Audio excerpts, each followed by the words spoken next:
Up on OU Nightly, Valentine's Day may be more expensive this year. What you need to know before tomorrow. Plus, Norman elections are happening right now. The issues that you will vote on. And former President Donald Trump is set to attend court again. What prosecutors are saying. This is OU Nightly.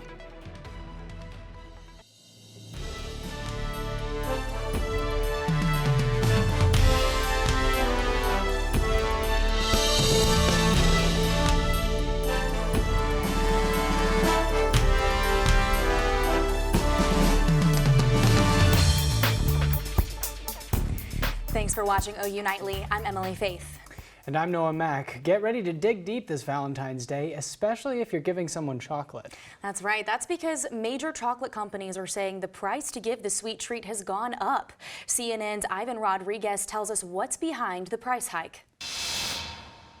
True love is priceless, but this Valentine's Day, Twitter-pated consumers are showing their affection with some big spending, according to the National Retail Federation. Consumers are expecting to spend around $25.8 billion this year, which is on par with last year and the third highest we've seen in our survey's history. That breaks down to a whopping $185 per person. The NRF's Catherine Cullen says their survey also found in 2024, love is in the air. This year, consumers are really focusing on the romantic aspects of the holiday. They're spending record amounts on significant others and really prioritizing gifts like jewelry or an evening out. Despite new federal data released Tuesday showing inflation continuing to cool year over year in January, that evening out or box of chocolate may still be pricey. We look at food away from home. That is up more than other cost categories, and so is candy. Price of sugar has really been up all around the globe. But Bankrate's Mark Hamrick says even if inflation remains a little sticky this Valentine's Day, a strong economy will make the road ahead just a little bit sweeter for everyone. The economy in the United States has remained not only more robust than expected, but it's been the star performer compared to our would-be peers all around the globe. That's something for Americans to celebrate. If you're looking to take that special someone out on Valentine's Day, you'll have to spend more than last year as the price of food consumed at restaurants is up 5%.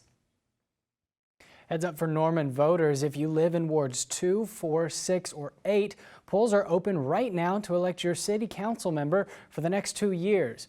OU Nightly's Kaylee Fan is live in the newsroom with what you need to know if you still need to head to the polls. Kaylee?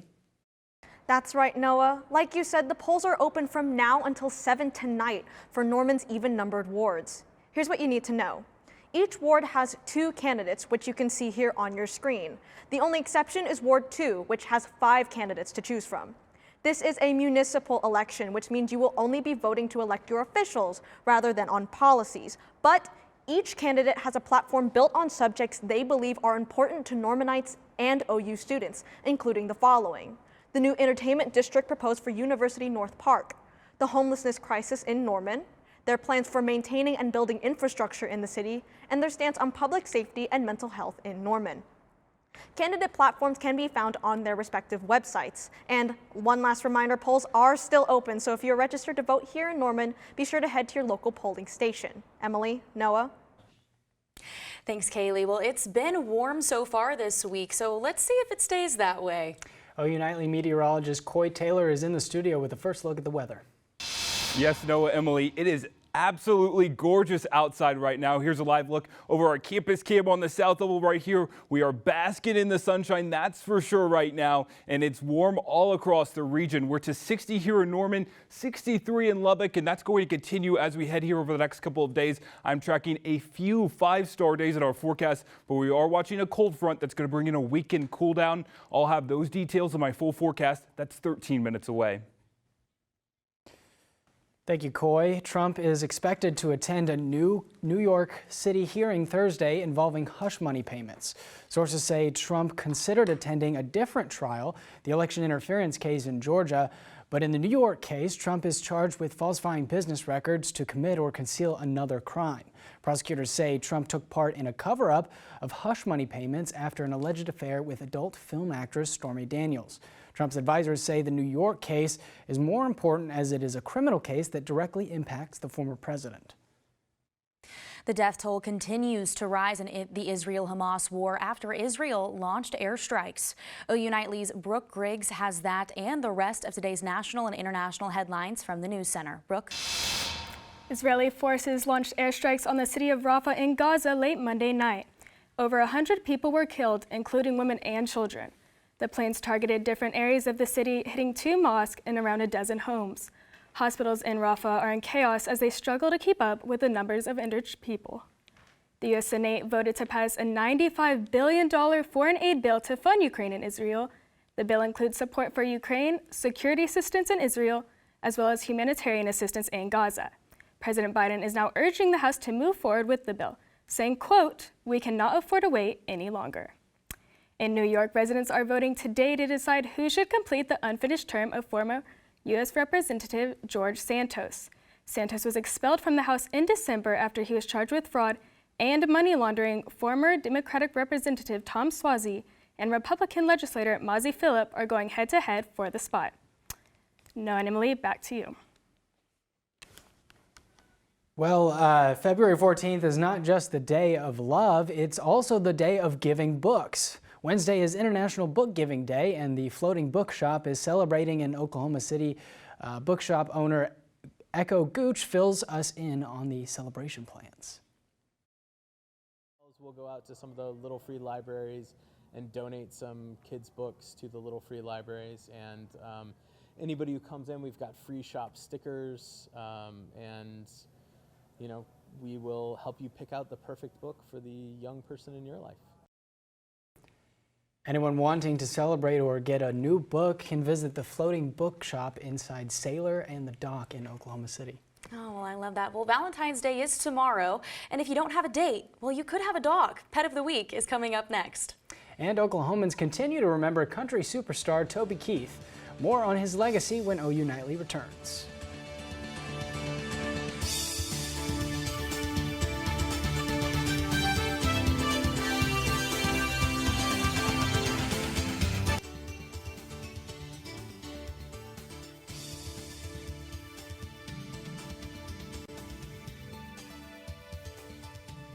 A four-legged friend has been in the shelter since last year, and she's in need of a forever home. OU Nightly's Abigail Franklin has the details in this week's Pet of the Week. Inside these doors, a sweet shepherd mix has been waiting some time for her permanent home. But I must warn you, her wiggle butt is quite contagious. She's a wiggly girl. This is Lila, a 2-year-old female ready to meet her new owner. She has been at Norman Animal Welfare since about October. She's one of our longest stay dogs. With how cute she is and her personality, really thought that she was going to get adopted quickly. Despite her stay, she's the perfect dog for all your outdoor activities. So she's going to be a great dog to go for runs with, to be active with. If you like going to dog parks, she gets along well with other dogs. She's just going to be a great partner for someone who kind of has an active lifestyle, likes to go on walks. Her story doesn't end here, as she's waiting for her second chance. So she finally got adopted on Saturday, and unfortunately she was brought back on Monday. No fault of her own. They said she was wonderful. If you're looking for your new running companion or the perfect dog to hit the trails with, Lila's your new furry friend. Reporting, Abigail Franklin, OU Nightly. Lila is available today and her adoption fee is waived. She's microchipped, spayed, fully vaccinated, and ready to meet her new family. If you're interested, contact Norman Animal Welfare. It's never too late to save a pet in need. As Oklahomans continue to mourn the passing of country music superstar Toby Keith, OU Nightly's Ryan Smith has more on his legacy. I hope we all continue to remember to be like Toby.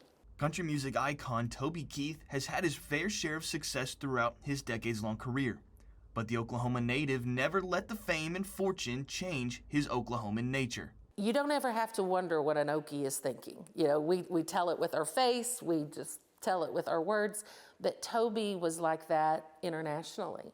Toby didn't say it, he did it. And it didn't matter whether he was on or off the stage. What we saw was what we got. Sometimes after some of the shows, he would come on our bus and, we would hang around, listen to music, tell stories. And he did most of the storytelling. But we just listened because, he loved to do that and we love to listen. So. And the inspiration that the country music star left his home state was not just his genuine nature, but that he never made it about himself. There's no security. There's no big media camera crew to make it about him. He just slipped in, had his hat and shades on, slipped in around, and brought Brock this brand new guitar, a little guitar that was just the right size for Brock. Took a couple of pictures with Brock and slipped out. It wasn't about Toby. Even with all of the fame and fortune that comes with being Toby Keith, the kid from Moore never forgot his Oklahoman ways. Ryan Smith, OU Nightly. A private memorial for Toby Keith is being held for friends, family, and band members sometime in mid-February.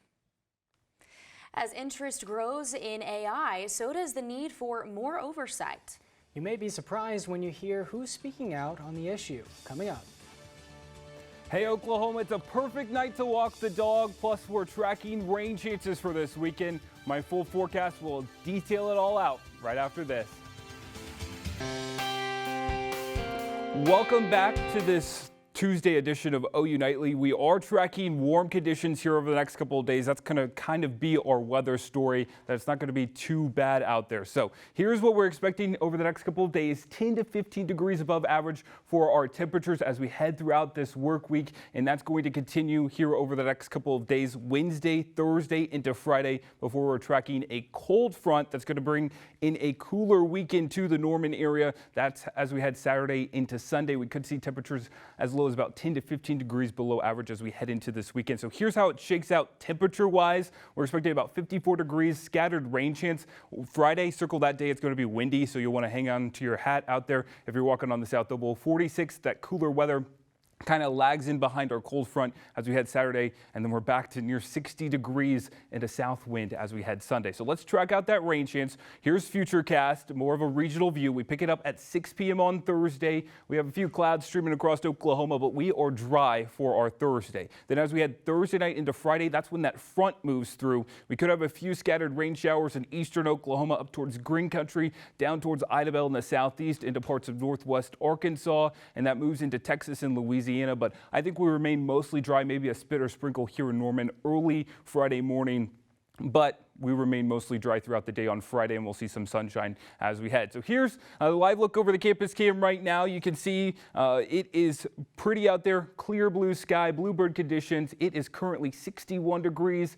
We have sunny skies, like I mentioned, feels like 61, rather dry air, dew point 28 degrees, resulting in about 29% humidity. And the winds out of the southeast at around 11 miles per hour. They're going to start to kick up as we head overnight into your Thursday. So current temps across the state, 60 here in Norman. We're to 61 in Elk City, 59 for our folks in Guyman, 66 the warm spot up towards the Woodward area, and we're going to see that continue at a couple degrees on for tomorrow. 39 tonight, though. We'll see the winds out of the southwest at about 5 to 15 miles per hour, mostly clear conditions. And then as we head into your Wednesday, your Valentine's Day, 65 degrees. It's going to be sunny and a little breezy. We'll see southwest winds 15 to 25 miles per hour. That'll kind of mix up the atmosphere and get us into the mid 60s. Some spots, especially in southwestern Oklahoma, could approach 70 degrees once they melt off all that snowpack. There's still a little snowpack out there down towards the Chickasha area. Here's your Valentine's Day forecast. We have a 100% chance of love tomorrow night. We'll see temperatures fall throughout the 60s into the 50s. It will be a great night for date night. A little breezy, so you'll want that jacket after the sun sets for your lover there. 65 as we head into Wednesday. We're at 61. There's that cool down, a 20% chance of rain as we head into Friday night. And then 46 degrees for our Saturday. So it's going to be a decent Valentine's Day in the next couple of days, but we are tracking another weekend cool down. I know the weekends haven't been that great, but our weekdays, the walks to classes have been nice, Emily, that's for sure. Yeah, I know. I've loved having the warmer temperatures, especially after the snow. I'm not a cold weather person, so I definitely like the sunshine. What about you, Noah? Oh yeah, I'm loving it. The sun is out, and I just have a brighter feeling, in the air. Yeah, I know, and it seems like it's going to be a great forecast for Valentine's Day, whether it's tomorrow or going on a date this weekend. Anybody got plans? No plans tomorrow night. I've got a solo Valentine's Day. I'm going to go enjoy the weather. Okay, there you go. That's the way to do it. All right, well, thank you, Coy. We're going to turn over to artificial intelligence. The Open Artificial Intelligence CEO, Sam Altman, calls for a global regulatory body to oversee AI. Altman says there must be auditing and safe measures, as they will be needed for deploying superintelligence or artificial general intelligence, known as AGI. The NFL Combine is just around the corner, and a few Sooners have made the invite list. OU Nightly's Kaylee Jo Hommel has who made the list and who didn't when we come back. And on deck on the court, face-offs against the same Big 12 foe. How OU men's and women's basketball continue their tournament hunt, up next in sports.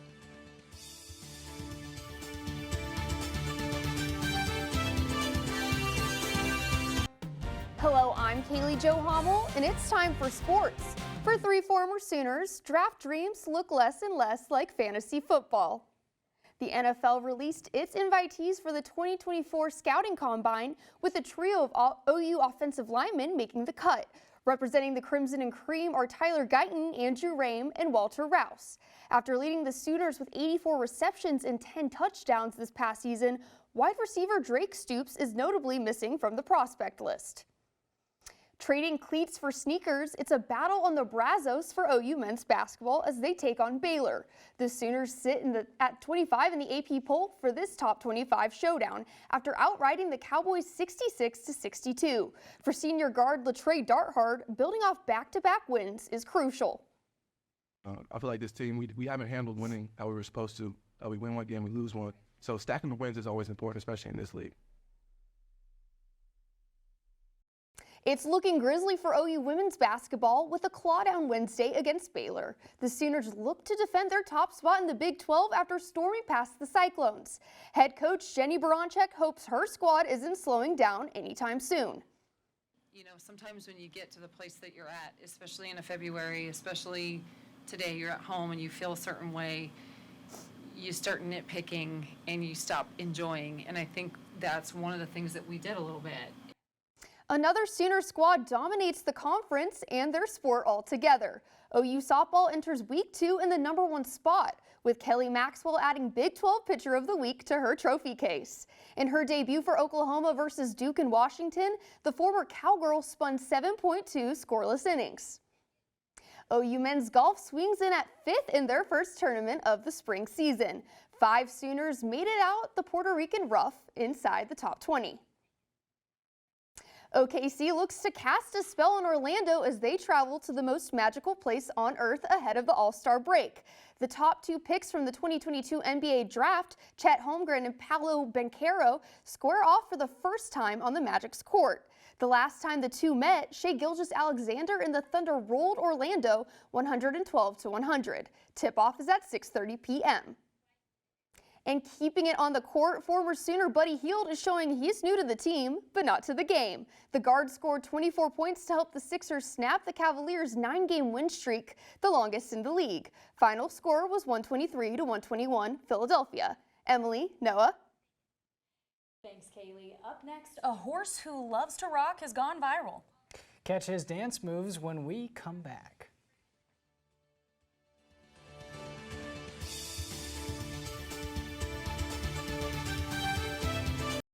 I'm Kiriana Gamboa at the OU Nightly Update Desk. A group called Justice for App Workers says they're planning to strike tomorrow. They're fighting for better pay and security. Justice for App Workers is a combination of drivers from Lyft, Uber, and DoorDash. Drivers say they'll picket outside of major airports and Uber offices. Noah, Emily. Thank you, Kiriana. If you're on TikTok, you may have stumbled upon a rocking horse, but not the kind you're thinking of. His name is...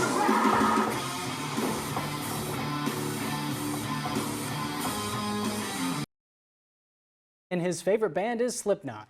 The racehorse has been making waves on TikTok with his affinity for heavy metal, and he does have preferences. His owner says the heavier the music, the more he bobs his head.